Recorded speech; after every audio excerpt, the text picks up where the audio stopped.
J'ai comme une envie de suicide pour hurler à l'aide. Voilà les derniers mots qu'il m'a écrits. Puis plus qu'une nouvelle. On l'a cherché pendant des jours, des semaines, des mois, pour qu'on finisse par retrouver son cadavre au fond d'une rivière. Son pâle sourire, ses yeux mi-clos, sa peau blafarde. Il était là, gorgé d'eau, un poids accroché à la cheville.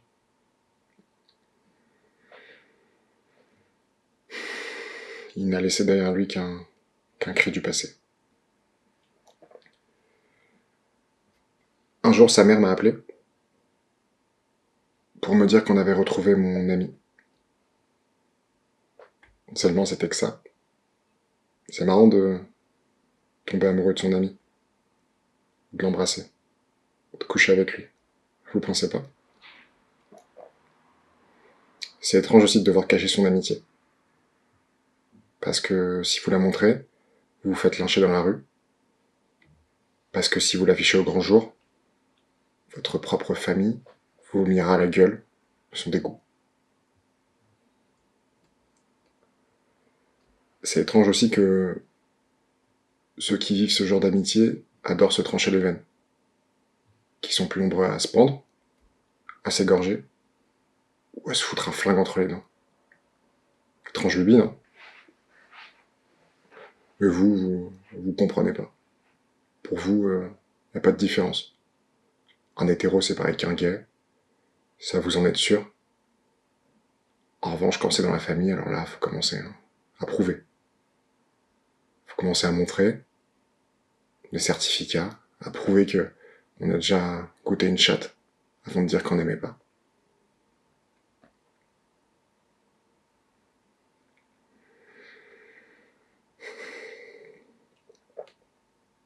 Puis viennent les blagues. Ce sont juste des vannes pour vous, mais ce sont ces mêmes vannes qui laisseront sur nos corps de longues incisions.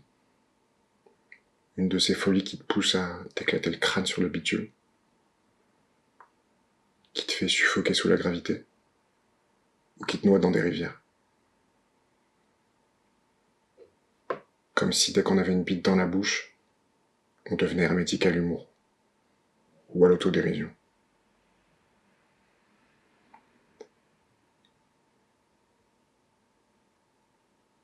Les vannes s'accumulent, les rires aussi, et toute la famille va de bon train, sans se soucier de ce que tu ressens, du mal qu'ils te font, que maintenant ton plus grand rêve, c'est de les voir la gueule ouverte comme des clébards.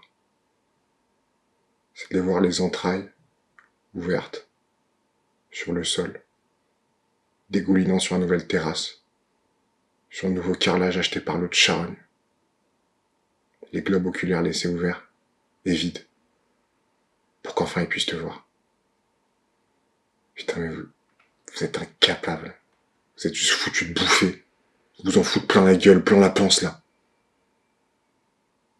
Tout en vantant le progrès. Incapable de voir que le soir même, par votre faute, un membre de votre famille va se foutre en l'air.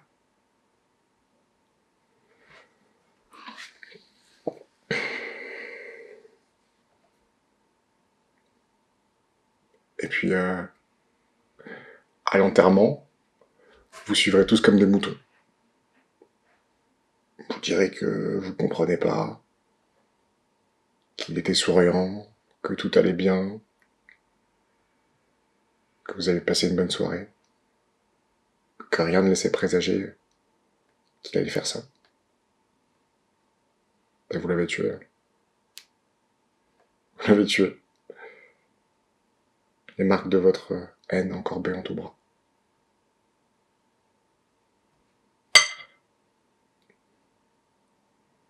Combien de cris, combien de pleurs, combien de haine, combien de douleurs on devra encore supporter pour que vous compreniez. Il est mort depuis 4 mois. 4 putains de mois. Et rien ne s'est passé. Il a hurlé à l'aide, et seul le silence a recueilli ses douleurs. « 2027. Quel progrès avons-nous fait? Regardez ma vie, écoutez mon pouls, lisez mon cœur, et tirez les conclusions.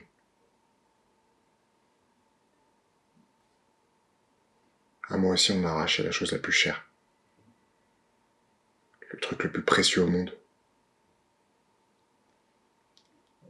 Cette seule chose qui m'empêchait moi aussi de me foutre en l'air, de me cisailler l'avant-bras, de finir d'une seule traite la boîte de médicaments, ou de me jeter du 10e étage de l'un de vos gratte-ciel.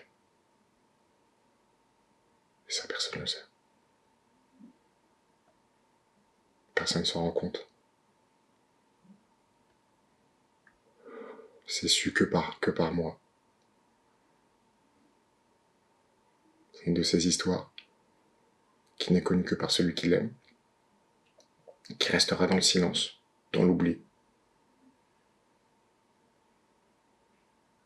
Une des tragédies qu'on rejouera jamais.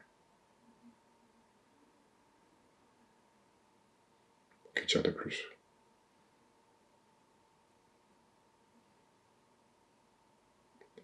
Que c'est vous. C'est vous les premiers bourreaux de ceux qui sont pas comme les autres.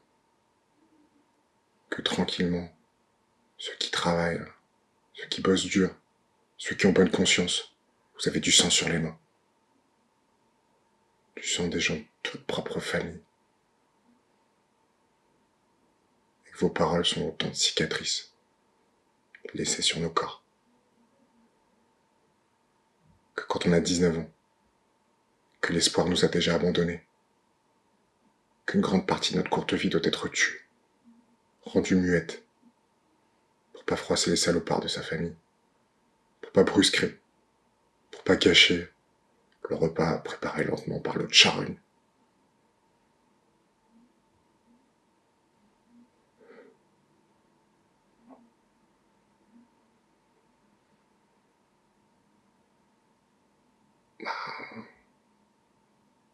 On se déteste.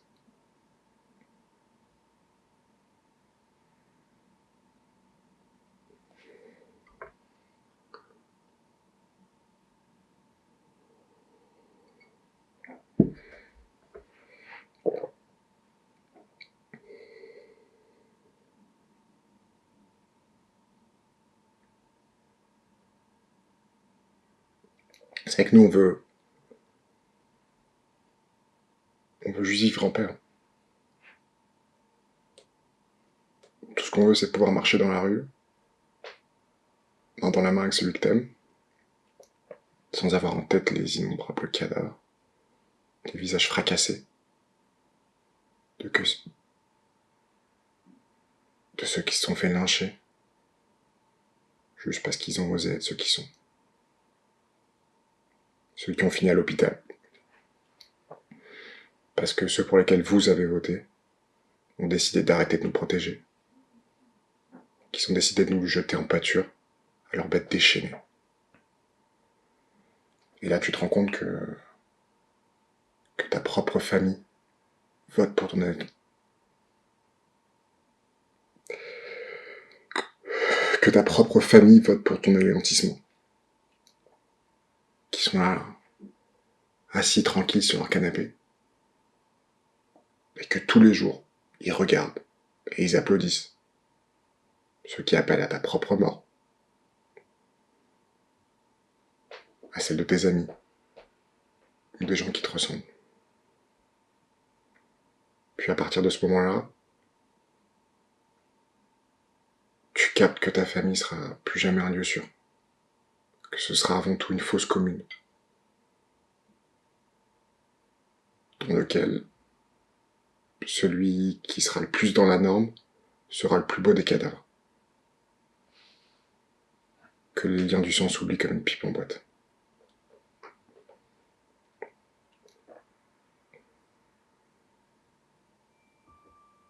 Alors t'en parles à tes amis. Les seuls que t'as. Tes vieux potes là. Mais c'est des mecs hétéros. Alors ils vont te répondre que ça ira, que ça passera. Eux, ils passeront à autre chose. Et ils se rendront pas compte que le soir même, tu viens de te mutiler.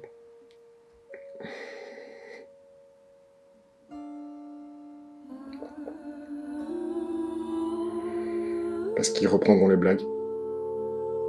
Et maintenant, le lieu dans lequel tu voulais te réfugier, il est rempli de blagues. Et toi, t'as envie de leur répondre que t'en peux plus de ces vannes de merde. Que putain, tu te détestes. Que t'as envie de gerber.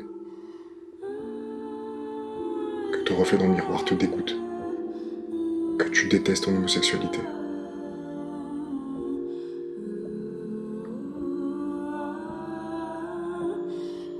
C'est pas de ta faute. C'est pas de ta faute, tu sais que c'est pas de ta faute. Mais t'y peux rien. Cette haine, elle vient des autres, elle vient pas de toi. Mais t'y peux rien. Le sentiment est trop fort.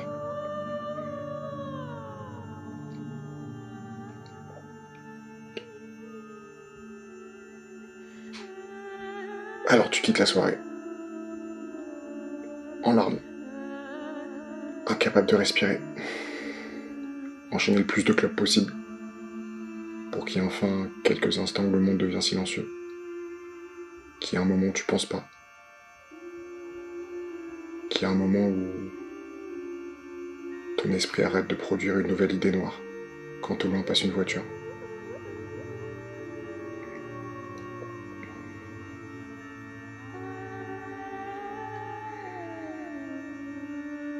T'as envie d'entendre un mouvement, un indice, que tout ira mieux. Que tout ça finira par passer. Mais t'y peux rien. À chaque fois qu'un de tes amis se jette d'un pont, c'est une partie de toi qui meurt.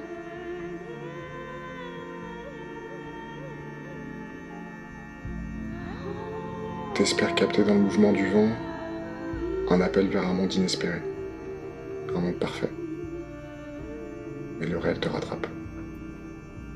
T'es là, seul, en larmes, dehors, à 1h du mat, la tête remplie de bruit. Tes bourreaux, eux, iront calmement se coucher, rejoindre leur lit, pour baiser une dernière fois avant de dormir. Ils se rendront pas compte de ce qu'ils ont fait. Pour eux, la soirée fut une réussite. Ils étaient heureux de te revoir. Pour t'humilier, pour te faire tomber, pour t'écraser. Pour que tu rejoignes tes amis là où ils sont, sur une longue liste de martyrs inconnus.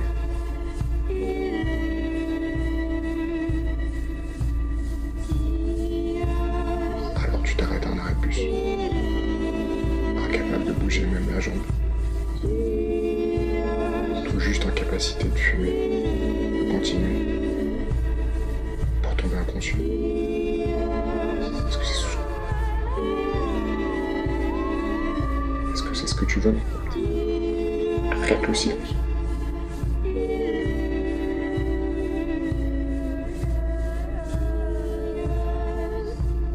Alors tu vas vers le cours d'eau le plus proche.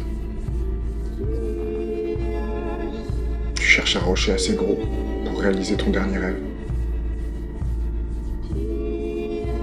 Tu l'attaches à ta cheville. Et tu sautes.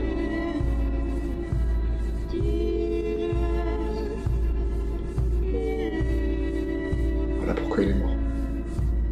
Tué par sa propre famille.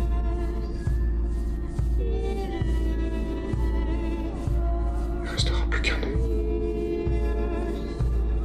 Un de ces noms fracassés par leur famille. Un de ces noms dont l'histoire restera silencieuse. Un de ces noms dont la mémoire n'est que dans celle de ceux qui les a aimés. Un de ces noms qui reflète toute la haine du monde. Un de ces noms qui ne montrent que des entailles. Rien d'autre qu'un nom. Un nom qui fut le plus bel amour de